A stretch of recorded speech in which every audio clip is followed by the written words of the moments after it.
Paz de Cristo, estimados hermanos. Damos gracias a Dios por este día, estos momentos. Agradecemos también por la vida de ustedes, que Dios nos permite llegar hasta sus hogares a través de este medio. Vamos a continuar con el tema del día de hoy, que lo lleva como nombre o como título: Hermanos difíciles, siempre los ha habido. La lectura bíblica que vamos a considerar en este día es la epístola del apóstol San Pablo a los Corintios, capítulo 1, verso 11, que dice de la siguiente manera: porque he sido informado acerca de vosotros, hermanos míos, por los de Cloe, que hay entre vosotros contiendas. Y bueno, esta es la continuación del mensaje de la semana anterior sobre las divisiones, pero más bien en este caso podemos decir lo siguiente: en todos los grupos eh, hay personas difíciles de tratar, pero no por eso ellos sobran o no hacen falta, sino todo lo contrario. Eh, este tipo de hermanos, eh, por lo regular, no son muy sujetos al liderazgo. También luego tienen fama en oponerse a los acuerdos, o sea que están en desacuerdo con la iglesia, los acuerdos en la iglesia, los programas, el sistema. También no respetan a los líderes puestos por el pastor, etcétera, etcétera. Y esto pues es un conflicto que se lleva en cada iglesia. Esto en todos los lugares existen y también hay. El primer punto que podremos para introducirnos en este tema, de acuerdo al escritor, que nos dice lo siguiente, porque habla aquí de la actitud que Pablo nos enseña hacia ese tipo de personas. La manera cómo actuaba y la forma en que Pablo los instruyó para nosotros son la base para solucionar los problemas de la iglesia en el siglo XXI, en nuestro tiempo. El pastor principiante y aún el más experimentado sabemos por medio de esta epístola que en la iglesia nos vamos a encontrar con gente conflictiva y que van a enfrentarse a los problemas y los van a remediar de la misma manera que lo hizo el apóstol San Pablo. O sea que esta epístola para nosotros es importante porque ahí aprendemos a cómo dirigir, a cómo tratar a ese tipo de personas, de hermanos que son difíciles, ¿verdad? Pero tenemos que tratarlos de una manera yo diría especial. Y en primer lugar, en el primer punto eh, que vamos a considerar enseguida sería que Pablo condena la división, pero no a los divididos. Pablo condena la división y las tendencias de los divididos que se dejaban influenciar en aquel tiempo por la muy popular práctica en la cultura griega, que consistía en atribuir a los caudillos características divinas. O sea, ellos los hacían divinos, ¿verdad? Como dioses, y la iglesia caía en esa práctica pues errónea. Así lo declara su palabra en el verso 10 del primer capítulo. Les dice el apóstol San Pablo de la siguiente manera: les suplico, hermanos, en el nombre de nuestro Señor Jesucristo, que todos se pongan de acuerdo, para que no haya divisiones entre ustedes, sino que estén perfectamente unidos en su manera de pensar y en la manera de sentir. Existe en la mayoría de nosotros, hermanos, la tendencia natural a no querer oír a hermanos con opiniones diferentes a las nuestras, o que gente que no piensa como nosotros, muy fácilmente las prejuzgamos y es tachada de rebelde o de conflictiva en nuestras congregaciones, en nuestras reuniones que realizamos. Pero nosotros debemos de aceptar y saber cómo tratar a ese tipo de gente, que son nuestros hermanos, ¿sí? Se trata simbólicamente de no hacer labor contraria y evitar las divisiones y lograr, hermanos, la sanidad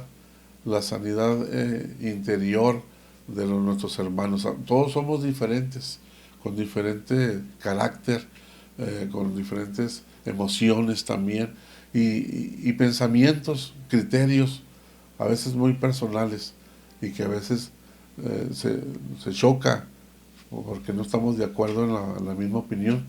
Pero de eso se trata de sanar, ¿sí? Aquello, en el caso de sanar los huesos que están desacoplados, hay que ponerlos en su lugar. De eso trata el apóstol San Pablo y nos enseña de cómo atender y cómo dirigirse con esos hermanos. Es bastante claro que Pablo le preocupaba eh, la reunión o la división, perdón, en este caso la división. A Pablo le preocupaba la división de la iglesia y los amonesta. Pablo los amonesta, los exhorta, les suplica. Da la idea de que los miembros de la congregación sabían que el vocabulario que usa para dirigirse a ellos tenía pues fines no condonatorios, sino de sanidad, ¿verdad? De sanidad, y esto es muy importante que resaltar, porque la intención ahí precisamente es de buscar no el conflicto y no la división, sino la sanidad, ¿sí? La sanidad entre los hermanos. En este caso, también podríamos decir que ya mencionamos que Pablo no condena la división y la tendencia más que todo es la sanidad. Pero hay algo muy importante que explicar aquí. Pablo condena la división y las tendencias de los divididos, que se dejaban influenciar. Ya lo mencionamos, de que caer en ese riesgo, porque los hermanos se dejaban llevar por la elocuencia, por, en este caso, los judaizantes, ¿sí? Con guardar la ley, etcétera. Ya lo explicamos la semana pasada, las tendencias y los conflictos que surgen de la división. Pero aquí más que todo, no dejarse influenciar, en ese caso en aquel entonces por la cuestión cultural griega, eh, que consistía en atribuir a los líderes, a los caudillos, a los líderes, pues características divinas. Entonces, esto también es muy importante que lo aprendamos, que lo sepamos, ¿sí? Se trata también de la sanidad. También podemos mencionar lo siguiente en relación al siguiente punto, que tiene que ver con los hermanos contenciosos. Los hermanos contenciosos, aquí dice la palabra de Dios en el verso 11, el apóstol Pablo nos dice: hermanos míos, algunos de la familia de Cloé me ha informado que hay contiendas entre vosotros o entre ustedes. Entonces aquí al parecer la hermana Chloe le informó a Pablo que había contiendas en la congregación. No se sabe, no se sabe porque no lo menciona así la palabra, no se sabe mucho acerca del perfil de esta mujer o de esta hermana. Se dice, se dice que posiblemente era una mujer adinerada porque tenía sirvientes en su casa. Pero aquí lo triste y lo trágico no es la información obtenida de quién haya sido o quién le haya informado a Pablo o no. De una manera él se iba a dar cuenta. Y bueno, lo serio aquí y lo lamentable, más que todo, era que en la iglesia había contiendas. Allí había contiendas dentro de la iglesia de Corinto muchos hacen mención sobre la cultura, era un puerto, ¿sí? Y bueno, ahí se tenían otras ideas sobre el obtener sabiduría. Pablo así lo menciona ahí en Atenas, precisamente porque la gente era muy religiosa y buscaba cosas nuevas, etcétera. Y bueno, ahí la formación de esta iglesia que fue fundada por el mismo apóstol San Pablo, quien es el padre de la iglesia, y la iglesia de Corinto, pues una de sus hijas espirituales, diríamos de esa manera, pues para él le preocupaba este asunto de la división. Muy bien. También eh, una, una de las evidencias más claras de los hombres contenciosos, en este caso, que se separan del grupo, porque esto es lo que provoca precisamente la contención, los pleitos, las divisiones, las contiendas que se manejaban o que había en la iglesia internamente, pues dañan. Y una de las evidencias era precisamente una de las evidencias más claras de los hombres que se separan del grupo, aunque permanezcan dentro o que no salgan, es la ruptura, ¿sí?, interpersonal en sus relaciones. O sea, ya no es lo mismo, ¿verdad? Empiezan los grupos, el trato es diferente. Si de por sí existía la división, ahora las relaciones interpersonales no, no estaban de una manera muy favorables, no se trataban, había una ruptura allí de las relaciones que se tenían entre los hermanos. Es muy importante, como mencionaba la semana pasada, la unidad entre los hermanos. Enseguida veremos el punto número 3, que tiene que ver con el culto a la personalidad. Y aquí el apóstol San Pablo nos habla y nos dice de la siguiente manera. Me refiero a lo siguiente. Uno de ustedes dice, yo sigo a Pablo. Otro afirma, yo soy de Apolos. Otro, pues yo a Cefas. Y otro, pues yo a Cristo. Y Pablo les pregunta y les dice, ¿está dividido Cristo? ¿Acaso fue Pablo crucificado por ustedes? ¿Los bautizaron a ustedes en el nombre de Pablo?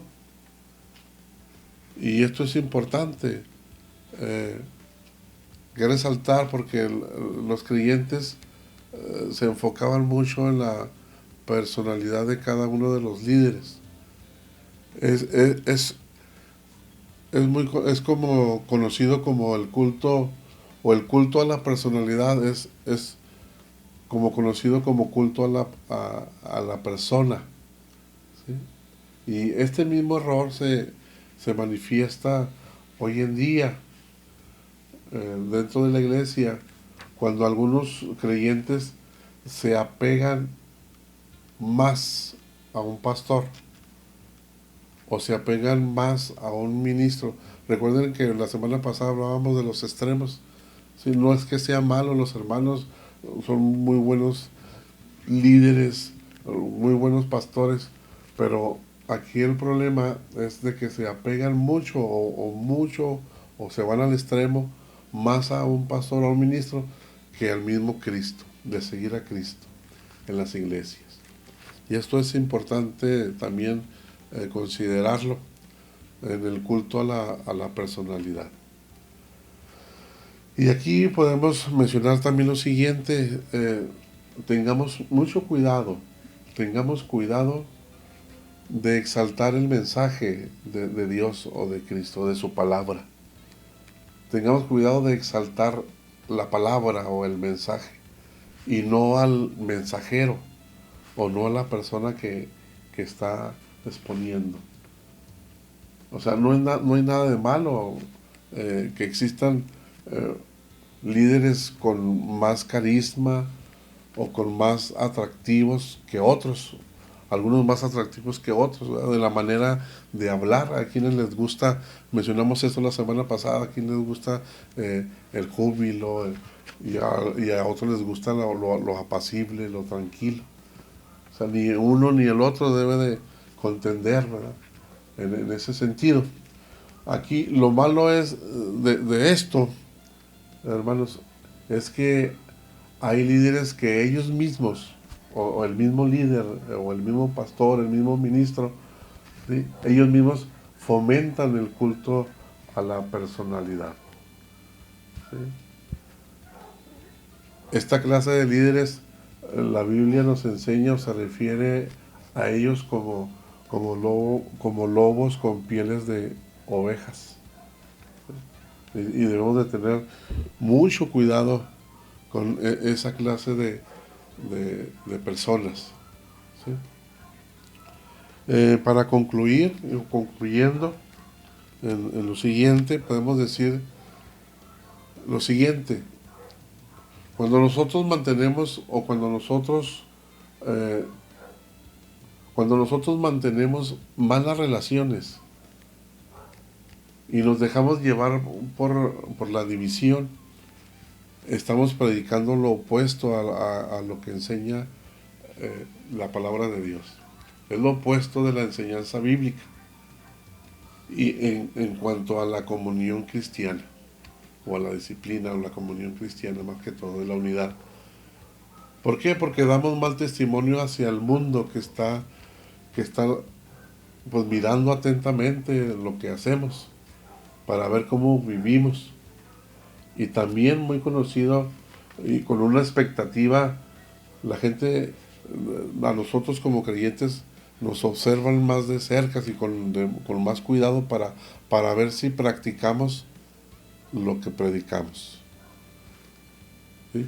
Porque hay que predicar, pero hay que practicarlo también. Todo lo que hablamos hay que practicarlo. ¿Sí? No solamente de palabras, sino de hecho, como lo menciona su palabra bendita. Y de esta manera, pues bueno, concluiremos el día de hoy con este tema, esperando que haya sido de bendición y de edificación para cada uno de ustedes, hermanos. Que el Señor Jesucristo les bendiga y sea con todos ustedes.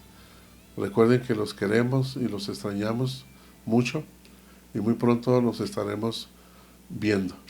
Dios les pague y Dios les bendiga a todos. Bendiciones.